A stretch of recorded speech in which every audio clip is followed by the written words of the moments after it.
प्रभु यीशु मसीह के जलाली और सामर्थी नाम में आज दिनांक 11 मार्च दिन शनिवार को हम आप सब श्रोताओं का स्वागत करते हैं। आज के दिन के लिए जो वचन है वो लिया गया है भजन संहिता की पुस्तक उसका 133 अध्याय 1 और 3 पद। देखो, यह क्या ही भली और मनोहर बात है कि भाई लोग आपस में मिले रहें। वो हेम्ब्रोन की उस ओस के समान है जो सिय्योन के पहाड़ों पर गिरती है। यहोवा ने तो वही सदा के जीवन की आशीष ठहराई है। प्रियो, पिछले कई दिनों से हम इस बात पर मनन कर रहे हैं कि हार से कैसे हम विजयी या विजय के जीवन की तरफ बढ़ सकते हैं।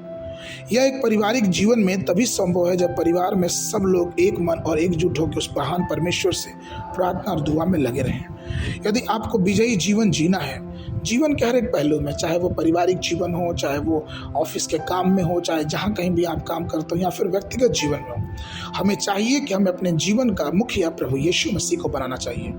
हो सकता है कि हम ऐसे परिवार में पैदा हुए हों जहाँ पे कई लोग यीशु मसीह को ना मानते हों या यीशु मसीह के प्रेम को ना समझते हों, लेकिन इन सब बातों के बावजूद भी हमें अपने आप को प्रभु के प्रति समर्पित करके और एक मन होके प्रभु के लोगों के साथ आगे बढ़ते रहना है।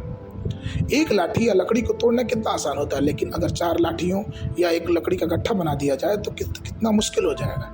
इसी तरह से एक शेर एक बैल पे आक्रमण कर सकता है, लेकिन जब बैलों की एक टोली रहेगी, एक झुंड रहेगा, तो वो उन पे आक्रमण नहीं कर पाएगा।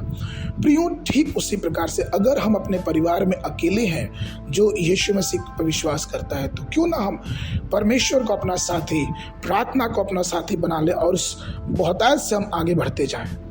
लेकिन अगर हमारे परिवार में सब, जैसे कि भाई बहन, माता पिता और सब कोई है, तो हमें सबके साथ एक मन हो के प्रभु से प्रार्थना करना चाहिए, क्योंकि एकता से भी विजय संभव है। जब हम एक हो जाते हैं तो परमेश्वर हमें विजय जरूर देता है।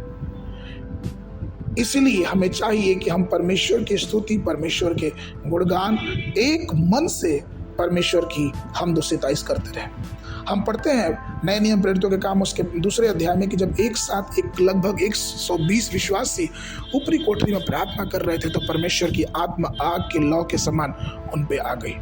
परमेश्वर हमें एकता में भी सामर्थ्य देता है, एकता में विजय देता है। इसलिए अगर हम परिवार में अकेले हैं तो फिर भी प्रार्थना में एक होकर, परमेश्वर के साथ एक होकर आगे बढ़े, परमेश्वर विजय देगा।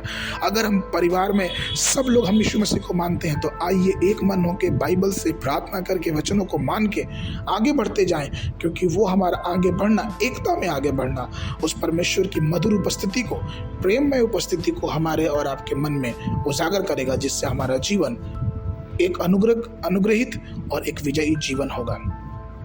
आज के मनन के लिए सबोपदेश की पुस्तक उसका 4 अध्याय 9 और 10 पद। 1 से 2 अच्छे हैं क्योंकि उनके परिश्रम का फल अच्छा मिलता है। 10वां पद, क्योंकि यदि उनमें से एक गिरे तो दूसरा उसको उठाएगा, परंतु हाय उन पर जो अकेले हो और गिरे और उसको कोई उठाने वाला न मिले।